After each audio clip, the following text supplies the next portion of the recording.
ಇವತ್ತು ಮಲೆನಾಡಿನಲ್ಲಿ ಒಂದು ಮಹತ್ತರವಾದ ಮಾನವೀಯತೆಯಿಂದ ಕೂಡಿದಂತಹ ಕೆಲಸ ನಡೀತಾ ಇದೆ. ಕೊಪ್ಪದ ಕುದುರೆಗುಂಡಿ ಹತ್ತಿರದ ಬೆಳ್ಳೂರಿನಲ್ಲಿ ಒಬ್ಬ ಬಡ ಕುಟುಂಬದಿಂದ ಆಟೋ ರಿಕ್ಷಾ ಚಾಲಕನಾದಂತಹ ಮಂಜುನಾಥ್ ಇವತ್ತು ಆಟೋ ಅಪಘಾತದಲ್ಲಿ ಗಾಯಗೊಂಡು ತಲೆಗೆ ತೀವ್ರವಾದ ಪೆಟ್ಟು ಬಿದ್ದು ಅವನು ಪ್ರಜ್ಞಾಶೂನ್ಯನಾಗಿ ಮಣಿಪಾಲಕ್ಕೆ ಒಳಗಡೆ ಅಡ್ಮಿಟ್ ಆಗಿದ್ದ. ಅವರು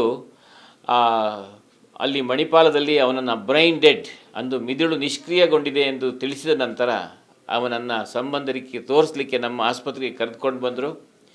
ನಮ್ಮ ಆಸ್ಪತ್ರೆಯಲ್ಲಿ ಇಂದು ಅವನ ಆ ಅಂದರೆ ಗಾಯಗೊಂಡ ವ್ಯಕ್ತಿಯ ಅಂಗಾಂಗಗಳನ್ನು ದಾನ ಮಾಡುವಂತಹ ಅತ್ಯಂತ ಪವಿತ್ರವಾದ ಕಾರ್ಯಕ್ಕೆ ಆ ವ್ಯಕ್ತಿಯ ಸಂಬಂಧಿಕರು ತಮ್ಮ ಕೈಯನ್ನು ಜೋಡಿಸಿದ್ದಾರೆ.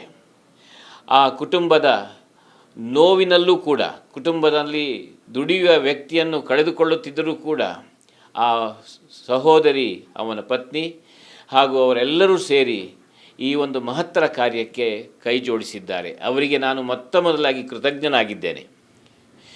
ಈ ಅಂಗಾಂಗ ದಾನಗಳನ್ನು ಮಾಡೋದರಿಂದ ಸುಮಾರು ಅಂದರೆ ಅವನ ಅಂಗಗಳಾದ ಲಿವರ್, ಕಿಡ್ನಿ ಮತ್ತು ಕಣ್ಣುಗಳು, ಹೃದಯ ಇದೆಲ್ಲವನ್ನು ಕೂಡ ಇವತ್ತು ಮಣಿಪಾಲದ ಆಸ್ಪತ್ರೆ ಹಾಗೂ ಮಂಗಳೂರಿನ ಆಸ್ಪತ್ರೆಗೆ ತೆಗೆದುಕೊಂಡು ಹೋಗಲಾಗ್ತಿದೆ. ಗ್ರೀನ್ ಕಾರಿಡಾರ್ ಮಾಡಿ ಅದನ್ನು ಕೊಂಡು ಹೋಗಲಾಗ್ತಿದೆ. ಈ ಕಾರ್ಯದಲ್ಲಿ, ಈ ಕಾರ್ಯಕ್ಕೆ ಪ್ರೇರೇಪಿಸಿದ್ದು ಕೂಡ ನಮ್ಮ ಮಿತ್ರರಾದಂತಹ ಸುಧಾಕರ್ ಶೆಟ್ಟಿಯವರು, ಅಮ್ಮ ಫೌಂಡೇಶನ್ ಅವರು ಇದರಲ್ಲಿ ಹಿಂದ್ಗಡೆ ಅತ್ಯಂತ ಮಹತ್ತರ ಕಾರ್ಯವನ್ನು ಮಾಡಿದ್ದಾರೆ.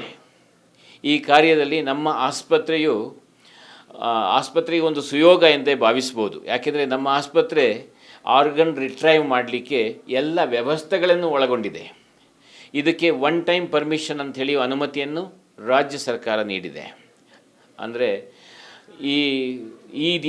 ಇವತ್ತಿನ ದಿನಕ್ಕಾಗಿ ಪರ್ಮಿಷನ್ ತಡೆ, ಮುಂದಿನ ದಿನಗಳಲ್ಲಿ ಈ ಆಸ್ಪತ್ರೆಯನ್ನು ಆರ್ಗನ್ ರಿಟ್ರೈವಲ್ ಸೆಂಟರ್ ಅಂತ ಹೇಳುವಂಥ ಸಾಧ್ಯತೆ ಇದೆ. ಆ ಮೂಲಕ ಮಲೆನಾಡಿನಲ್ಲಿ ಗಾಯಗೊಂಡ ವ್ಯಕ್ತಿಗಳಿಂದ ದಾನವನ್ನು ಮಾಡಲಿಕ್ಕೆ ಸಾಧ್ಯವಾಗ್ತದೆ.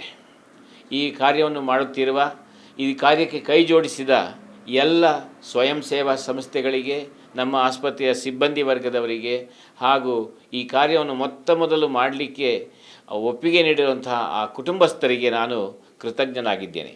ಹಾಗೂ ಈ ಕಾರ್ಯ ಮಾದರಿ ಕಾರ್ಯವಾಗಿದ್ದು, ನಮ್ಮ ಆಸ್ಪತ್ರೆಯಲ್ಲಿ ಎಲ್ಲ ವ್ಯವಸ್ಥೆಗಳಿದ್ದು ಕೊಪ್ಪದಂತಹ ಸಣ್ಣ ಊರಿನಲ್ಲಿ ಮೊದಲು ಈ ಕಾರ್ಯ ನಡೀತಾ ಇದೆ. ಇದಕ್ಕೆ ಎಲ್ಲರೂ ಕೂಡ ಸಹಕಾರಿಗಳಾಗಬೇಕು. ಹಾಗೂ ಈ ಕುಟುಂಬದಲ್ಲಿ ಒಬ್ಬ ಯಜಮಾನನ್ನು ಕಳ್ಕೊಂಡಂತಹ ಕುಟುಂಬಕ್ಕೆ ಸಣ್ಣ ಇದ್ದಾವೆ. ಆ ಮಕ್ಕಳಿಗೆ ಭವಿಷ್ಯಕ್ಕೆ ಎಲ್ಲರೂ ಕೂಡ ಸಹಕರಿಸಬೇಕು ಅಂತ ನಾನು ಕಳಕಳಿಯ ಪ್ರಾರ್ಥನೆಯನ್ನು ಮಾಡುತ್ತೇನೆ. ಅದು ಆರ್ಗನ್ಸ್ನ ಇಲ್ಲಿಂದ ತಗೊಂಡು ಹೋಗ್ಲಿಕ್ಕೆ ಎಷ್ಟು ಟೈಮ್ ಒಳಗೆ ತಗೊಂಡು ಹೋಗಬೇಕು ಅನ್ನೋದು? ಅದರಲ್ಲಿ ಲಿವರ್ ಅಂತ ಹೇಳೋದು, ಅಂದರೆ ಯಕೃತ್ ಅಂತ ಹೇಳ್ತೇವೆ, ಲಿವರ್. ಆ ಲಿವರನ್ನು ಮಣಿಪಾಲಕ್ಕೆ ತಗೊಂಡು ಹೋಗ್ತಾರೆ. ಅದನ್ನು 2ರಿಂದ 4 ಗಂಟೆ ಒಳಗೆ ಅಲ್ಲಿ ರೋಗಿ ಆಪರೇಷನ್ ಮಾಡಲಿಕ್ಕೆ ರೆಡಿ ಇರ್ತಾನೆ. ತಕ್ಷಣವೇ ಅಲ್ಲಿಗೆ ತಗೊಂಡು ಹೋಗಿ ಅದನ್ನ ಜಾಯಿನ್ ಮಾಡಲಿಕ್ಕೆ, ಕಸಿ ಮಾಡಬೇಕಾಗ್ತದೆ, ಗ್ರಾಫ್ಟ್ ಮಾಡಲಿಕ್ಕೆ ಬೇಕಾಗ್ತದೆ. ಕಣ್ಣನ್ನು ಮಾತ್ರ ಪ್ರಿಸರ್ವ್ ಮಾಡಿ ಅವರು ಸೂಕ್ತ ವ್ಯಕ್ತಿಗಳಿಗೆ ಅದನ್ನು ಅಳವಡಿಸಲಿಕ್ಕೆ ಸಮಯ ಇರ್ತದೆ. ಹೃದಯಕ್ಕೆ ಮಾತ್ರ ಭಾರಿ ಕಮ್ಮಿ ಸಮಯ ಇರ್ತದೆ. ಇವ್ರದ್ದು ಏನಾಗ್ತದೆ ಅಂತ ಇನ್ನೂ ಕೂಡ ನಾವು ಪ್ರೋಸೆಸ್ಸಲ್ಲಿದ್ದಾರೆ. ಬಟ್ ಲಿವರ್ ಖಂಡಿತವಾಗಿಯೂ ತಗೊಂಡು ಹೋಗ್ತೀವಿ. ಕಿಡ್ನಿಗಳನ್ನು ಕೂಡ ತಗೊಂಡು ಹೋಗ್ತಾರೆ. ಕಿಡ್ನಿನೂ ಕೂಡ ರೋಗಿಯನ್ನು ರೆಡಿ ಮಾಡಿ, ಅಂದರೆ ಅಲ್ಲಿ ರಿಸಿಪಿಯೆಂಟನ್ನು ರೆಡಿ ಮಾಡಿ ಇಟ್ಕೊಂಡಿರ್ತಾರೆ ಆ ಉನ್ನತವಾದ ಆಸ್ಪತ್ರೆಯಲ್ಲಿ. ಅದಕ್ಕೆ ನಮಗೆ ಸುಮಾರು 4ರಿಂದ 6 ಗಂಟೆ ಒಳಗೆ ಶಿಫ್ಟ್ ಮಾಡಬೇಕಾಗತ್ತೆ. ಅದಕ್ಕೆ ಗ್ರೀನ್ ಕಾರಿಡಾರನ್ನು ಮಾಡ್ತಾ ಇದ್ದಾರೆ. ಇದಕ್ಕೆ ಪೊಲೀಸ್ ಇಲಾಖೆ ಹಾಗೂ ಎಲ್ಲ ಇಲಾಖೆಗಳು ಸಹಕಾರವನ್ನು ನೀಡ್ತಾ ಇದ್ದಾರೆ.